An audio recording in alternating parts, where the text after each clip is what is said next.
One. Hello. Hi. Welcome back to Synchronicity Podcast. I'm Nicole. Hi, Megan. Look at our new podcast setup. I hope you all love it. Well, we really just got new chairs. It's not a whole new setup. It's not that exciting. But I realized that I matched the chair today. I'm one. Oh, so do you. Look at you're very blue. We're very blue. To celebrate the blue chairs. Yeah, we're celebrating. So that was apparently a subconscious thing. Anyways, let us know what you think about the new setup. We're vibing it. We're not changing it if you don't like it. So is what it is. And actually, the only people that can see this are on YouTube. So, For real. There's that. So check out our YouTube if you want to see the new chairs.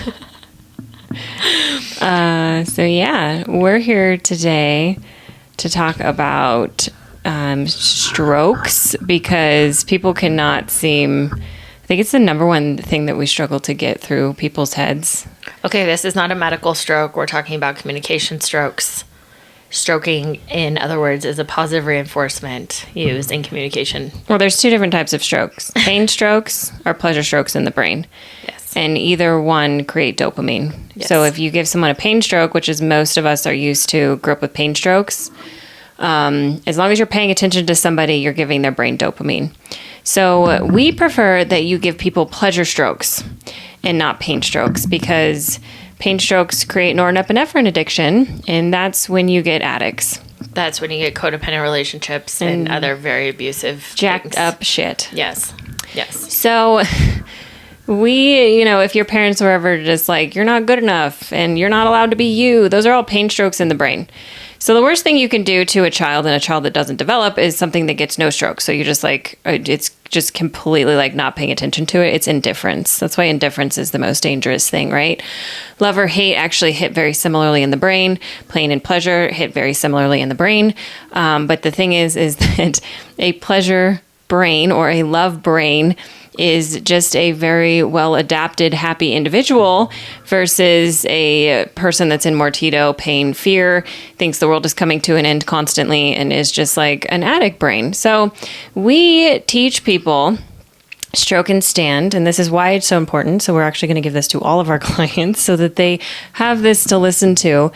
And it was probably one of the hardest things to implement because, honestly, I didn't want to give people to be the right to be a jerk, but we have to. So what strokes do is give people autonomy. I tell people this all the time because it shocks the brain and it really puts into perspective why stroking is so important. People have a right to be who they are. You want people to give you the right to be who you are. So you need to give them that in return. Even if they don't do it for you, eventually this is how we change the world. You have to be the light, what you see. You have to be the light that you want to see in the world. So the change you wish to see in the world. Yeah. Or the light, We just changed it up here. Either one works. I knew I was saying it wrong. That's fine. But it's just very important. So even if somebody stabs you, they have the right to do that, right? I know that it's you can't stop somebody from doing it. Mm-hmm. You can't. It has to be their decision. So that's what a stroke does, is it gives somebody the right to be themselves, but it also gives them an opportunity to change because you're telling them, hey, you have the right to be yourself, though, what you're doing is not affecting me well, and that makes me not want to be around you. Right. It also, the cool thing about stroke and stand, too, is, and this is a huge part of what we teach and, the importance, how we function in the world when it comes to communication, is because not only does it grant people autonomy, it allows for you to stop feeling like you need to be in control of them. It literally, you almost grant yourself autonomy when you give someone else autonomy to be whatever they want to be, because it's acceptance of them, of who they are, and you meet them right where they are. Right. You don't have to approve of that which you accept. No. Right? But Nicole's absolutely right. It takes out the control factor because we can't control what anybody else is doing. We can only control what we're doing and how we're responding to a situation that we're in. And it's very, very important that you allow even children autonomy. They have a right to throw a temper tantrum. They have a right to be wild. And it's crazy because what actually happens is that when you grant people the right to be themselves and you actually stroke the brain with pleasure, saying, you have every right to throw a temper tantrum. However, now is not a good time because we're in the middle of Dick's Sporting Goods, and mommy needs to like be having other things going on. So, can we have a moment to like breathe and then talk about this in the car? So you have to allow people the right to be who they are. I remember, before I did this work and like the control issues that I had, it was like, I would find out like men were dating other women and I'd be like, you don't have the right to do that. And like, I'm fucking done. And da-da-da, even though we had never had a conversation that we were together. Right. So I just made an assumption and was taking somebody else's autonomy away. And that's like a very normal thing in situationships is like people find out that, oh, like this other person is not on the same page as me. And then they get pissed and stop talking to them. We see this in women all the time. And they're like, oh, well, I found out da-da-da-da-da. And it's like, well, did you guys ever talk about being exclusive? No. Then like he has the right to see other women. You have the right to see other men. There was no agreement. No. An assumption is not an agreement. And also you're taking away somebody's autonomy. An assumption is not an agreement. We should do a podcast on that. And I just was thinking like the way you said it, like to the couple podcasts to get, I think it was it's the first podcast we redid in this like 2026 where it's like assumption literally makes an ass out of you and me. Yeah. Put it together, makes an assumption. Well, I mean, it does. It makes everybody a fool. Yeah. And because people don't communicate, they're living off of assumptions. And that's actually where a lot of the dysfunction comes from. Because you're not allowing somebody else to have their own brain and their own wants and their own needs. You think the world revolves around you and like what you want and need and where your brain is at without even talking to where the other person is at. And like, this is why we have so much dysfunction in the world is because people don't know how to share their world and then ask somebody else like, hey, to share their world and then to connect the world. It seems like a very easy thing to do. However, it's the hardest thing we learn how to do because nobody has this skill set. That's why Nicole and I have a company because nobody has this skill set. And we didn't have this skill set at one point. And it's crazy to look at the world now and just be like, oh my gosh, nobody grants each other autonomy. No. Nobody can have hard conversations. They're not even hard conversations, actually. They're actually very normal conversations. We just think they're hard because we don't have that muscle built up. So it's basically like, me trying to lift 200 pounds, which is funny because I am not able to do that at this point in time in my life. I would have to do a lot of working out in order to do that. So it's like building a muscle of understanding. Communication is a muscle and like you have to learn to flex it and it's going to be uncomfortable. But the biggest thing that we can teach anybody that is and Nicole is absolutely right, she said this earlier, if you grant somebody else autonomy, you're going to do it to yourself because we treat other people how we treat ourselves. And that is the greatest lesson to ever learn. And it's like, what a gift to just allow somebody, even though if they're not in a good place, the right to not be in a good place, the right to have a bad day, the right to like not, be perfect all the time. And, but it's really hard. I don't know how many times people like, oh, what do you think of this? And I'm like, no, you didn't stroke them. Yes. You have, before you say anything, okay, you have to say, I understand where you're coming from. I appreciate your point of view. You have the right to do whatever. You have a right to be a liar. You have a right to stab me. You have a right to date other women. You have the right to be a jerk. You have the right. You have to grant them autonomy. Yes. And then state where you're at, because then you're saying, please share your world with me. Well, and you can even just grant, like, if you're having a conversation with a spouse, you can always just say, like, thank you for sharing, or thank you for letting me know. As long as it's positive. Right. Positive reinforcement. Positive reinforcement. If you don't like, you have every right. A lot of times we use, you have every right when it's a poor behavior because it shocks the brain. Like, you have every right to be a bitch right now, or every right to lie to me. Every right to, do something kind of more on the negative side is what I would say. Cheat, lie, steal. Yeah. So, we use you have every right when it comes down to something that is almost like you don't accept that energy, but you are accepting that they did it. So you don't have to approve of that which you accept. So a lot of times this comes down to people get really confused because it's positive before taking a stance, before telling them how to love me. Right. You're giving the brain dopamine, not norepinephrine. Right. We want dopamine over norepinephrine because norepinephrine spikes a lot higher in the brain. It has a lot more negative consequences. It's highly more addictive. And once you release dopamine, that's what will release. So as long as it's that's why you're manipulating chemicals. Yes. So that's why it's so important. It's the first thing that you say that the brain reacts to. Whatever comes after that, the brain is already on a pathway. So it's a neural pathway that it's on. So you want to set it on the correct neural pathway, which is dopamine and love and good things, before you try to course correct and say like, this doesn't feel good, or I'm not comfortable, or that hurt my feelings. But if you start negative, then the brain's in a negative, fear-based fight or flight response. It's going to trigger. And you're going to go into a full conflict. You're going to trigger. Yes. And 9 times out of 10, unless you're dealing with something, that call us. But it's just, I can't even think of any other part of our work that's more important than autonomy. And it's what's taken away from us as children. It's what we don't grant other adults. It's why friendships and relationships fall apart faster than need be, or aren't put back together. We just don't allow people autonomy. So what we tell everybody is that you love everyone, but you get to choose who you like and who you hang out with. And that's why like is more important than love. Loving everybody allows space for them to be who they are in a safe space, because we're not judging, we're just allowing. It's the law of allowing. And then once we get to know somebody, we're like, okay, well, this doesn't really align with me. This is not someone I really like being around. Great. Then you don't have to be around them, but you don't try to change them.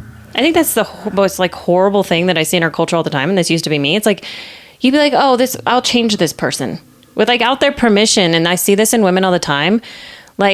It's funny because I've heard this saying of men date women hoping that they'll never change, and women date men hoping that they can change them. And it's like, how fucked up is that?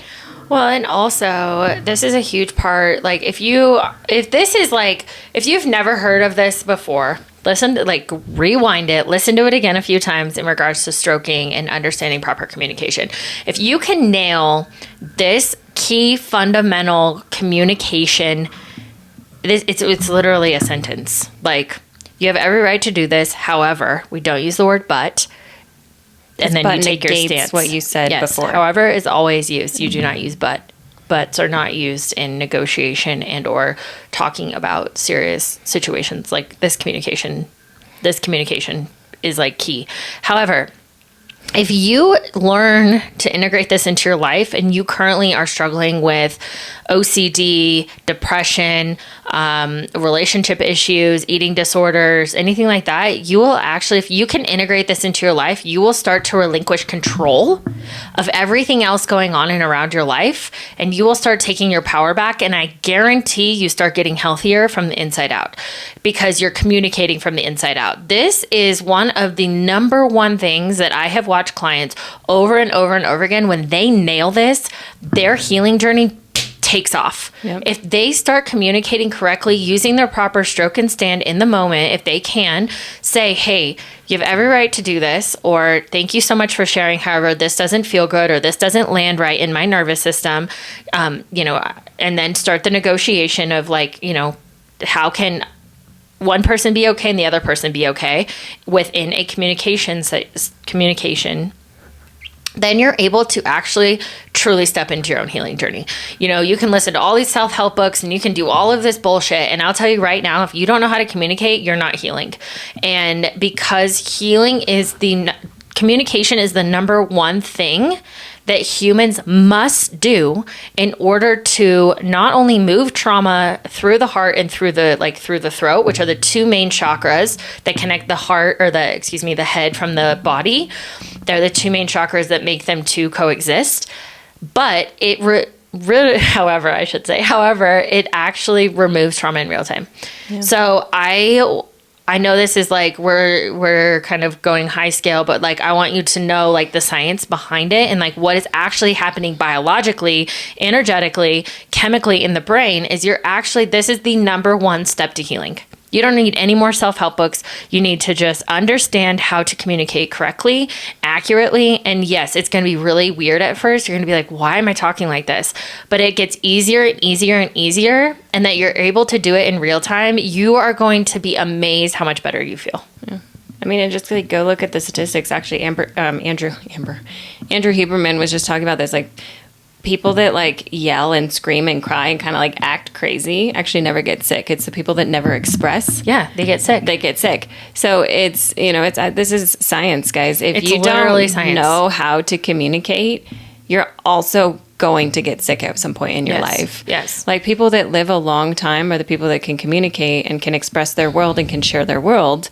And even if you look at like schizophrenics or psychopaths, what they can't do is share their world with other people. It's actually a breakdown of being able to share their internal world. They can't share their self. Psychopaths have no self. Schizophrenics have a self, but they're in their own little world and can't share their world. So it's actually really the same disorder. It's just opposite, right? Because feminine usually goes schizophrenic.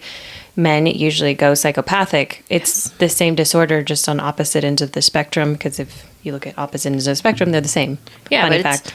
when you really rewire it and you backtrack on all of it, it's all based in communication. It's all about expressing your feelings and like thoughts, feelings, emotions, anything. And even if you don't get this perfect every single time, It's not about perfect. it's not about perfectionism. It's about understanding that you need to positively reinforce the brain before asking for what you need. That's it. That's all you have to know. And if you can, you don't even have to use our scripting like perfectly. Getting just the information out, processed out into your partner, to your, mainly partner, right? Business partner, boss, kids, anybody. the dickhead who cut you off in traffic, who took your parking spot. You could practice on him, complete stranger. You had every right to cut me off. However, I didn't appreciate that. Boom, would walk not away. Recommend. You can say it to yourself in the car. There you go. But it's just acknowledging like where you're at, and it also helps you reassociate into the present moment, because so many of we have so many people that come to us and they're so disassociated from their feelings, from their like moment, that it allows to be also like in the present moment and taking care of themselves right then and there. Yeah, I mean, it's just sharing your world. Like, this doesn't feel good, but allowing somebody else to want to enter your world and hear you out because you're allowing them to be themselves. Yes. Right? You get more bees with honey than with vinegar. It's that entire concept put into communication, because somebody's is a lot more likely to hear you if you're allowing them to be themselves. Yes. I think about that, just put that into your nervous system, versus if somebody comes at you and says that you can't act like this and how dare you do this, versus, hey, you have every right to, say hurtful things. However, that doesn't make me comfortable and that doesn't make me want to be around you. If it's going to continue, then I'm going to take myself out of this situation. And, that lands differently in somebody's nervous system and somebody's psyche. And, again, like Nicole said, if, you can implement this, it'll change your life. And it's very simple. It's very hard to implement. It's very hard to implement. But if you practice it, just watch your kids. If any of you have kids, try stroking them first, right? You have a right to not put up your toys. However, I asked you to put up your toys. You're choosing to not do that. Now you don't get ice cream after dinner because you made a choice. Surprise, surprise.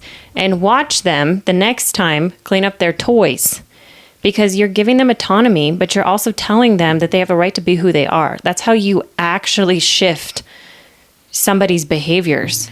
Well, and also, ladies out there, if we have a lot of women in our women's group that are like, well, how do I not date a narcissist? Open your mouth. They will go away. And like abusive men, they like do not like this stuff. Speak your truth. Open your mouth can be taken a lot of ways. Don't open your mouth and do anything like that until you're in a committed monogamous relationship. Maybe you're polyamorous, whatever floats your boat. However, use your communicate, because narcissists do not like communication. So if ladies out there, if you're worried about dating a psychopath or a sociopath or a narcissist again, use your words. Now, don't be rude and disrespectful. Use the tools that we're giving you in this podcast, and I guarantee you, if you use these enough times with a narcissistic man, he will go away, and you're welcome. Because number one thing, narcissists and people that have issues in the brain with that is that they can't communicate. Just like Megan was talking about, like they can't share their world, so they'll go away. Well, they don't like boundaries, and what you're doing is creating healthy boundaries. Yes, so they can't live in that framework. Yeah, if you're out there like all worried about, oh my god, I don't want to do it again, I dated a narcissist again, blah blah blah. It won't happen if you use the tools. Well, and also if you're dating a psychopath, you don't know how to say no and ouch. That's on you. That is on you. If you're dating a narcissist, you don't know how to say no or ouch. That's on you. But you don't know how to communicate. Stroke and stand is saying no or ouch. Yes, it is. Because it's communicating clearly of no, you may not be saying no or ouch, although they are both complete sentences and you can use them. You stroke them and say, you have every right to be mean. However, that doesn't feel good. And trust me, you will find out real quickly if a man can step in and hold space for your feelings or not real fast. Yeah, you will. You will find out real fast. You will weed them out. You also will weed out feminine men because feminine men will gaslight you and start making it about their feelings. If he's masculine, he will try to fix the problem. Or he will at least step in and hold space. He may not fix, but he'll say, I understand why you would feel that way. I see you. Yeah, he might say, oh my God, I didn't mean to make you feel that way. He'll hold space. Yeah, I'm so sorry. Thank you for sharing with me. Thank you for expressing that. That is, so you also will weed out feminine men because feminine men will make it about their feelings when you're trying to make it about your feelings. So this is an unbelievable tool when it comes down to dating. A lot of women out there right now are like, I don't want to date anymore. This is freaking gold. Because you can use it whenever, however you want it. Yeah, male, female. Yeah. Men, doesn't matter. If you're worried about dating narcissistic women, this will also, hey, I don't think that, hey, I don't appreciate you saying that to me. If she's self-centered or selfish or in her masculine, she'll freak out and go away.